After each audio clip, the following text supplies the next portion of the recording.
Le gouvernement congolais, représenté par les ministres délégués aux Finances Patrice Kitebi, assisté par ses collègues du portefeuille et des affaires foncières, a procédé ce mardi à la signature du contrat des compromis avec la société Agris et forestière des Mayombe pour permettre à plus de 100 000 ménages agricoles de rentrer dans le circuit. Ce contrat réjouit les membres du gouvernement qui pensent que certaines préoccupations, notamment des arriérés des salaires et du décompte final, seront résolues. Je me réjouis parce que ça nous permet effectivement de résoudre certains problèmes qui nous préoccupaient, notamment les arriérés aussi bien des salaires et le paiement des décomptes finaux de tous les travailleurs.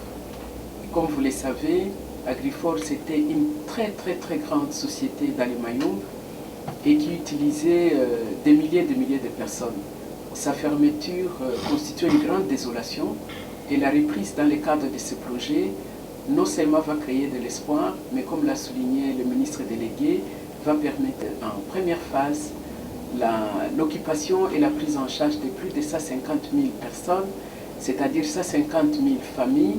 Si vous multipliez par une moyenne de 5, vous voyez que la population de Mayombe pourra se retrouver dans le cadre de la reprise d'Agrifor dans ce projet avec la Banque mondiale. La signature de ce contrat intervient au moment où le gouvernement est en train d'accélérer la mise en place de la finalisation et de la construction de l'usine en amélioration des conditions de vie de la population. Les ministres délégués aux Finances promettent d'accompagner ce projet par un encadrement nécessaire. D'un projet de développement de pôle de croissance, d'un projet de développement de chaîne de valeur agricole dans le Mayombe. Ne perdons pas de vue que cette initiative se met en place pratiquement au même moment que nous sommes en train d'accélérer la mise en place et la finalisation de la construction de l'usine en amélioration des conditions de vie des populations, en des échéances qui vous ont été fixées. C'est un contrat de performance, a fait sa part de tâches. Nous allons continuer à soutenir le projet par un encadrement si c'est nécessaire pour son avancement. Maintenant, c'est à vous de faire votre part. La fermeture des Agriforce a paralysé toutes les activités économiques dans le bas-fleuve. Ces contrats entre les deux parties viennent ressusciter les activités économiques à Mayombe. Le ministre des Affaires foncières nous en fait les points. Et donc la fermeture de l'Agrifor, en fait, consistait pratiquement à la mort de l'activité économique à Lukula.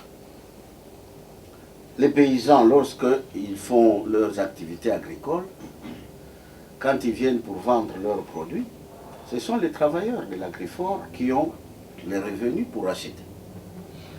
Dès lors qu'il n'existe plus, vous comprenez, il y a des conséquences à la fois sur le secteur agricole et naturellement, la pauvreté augmente.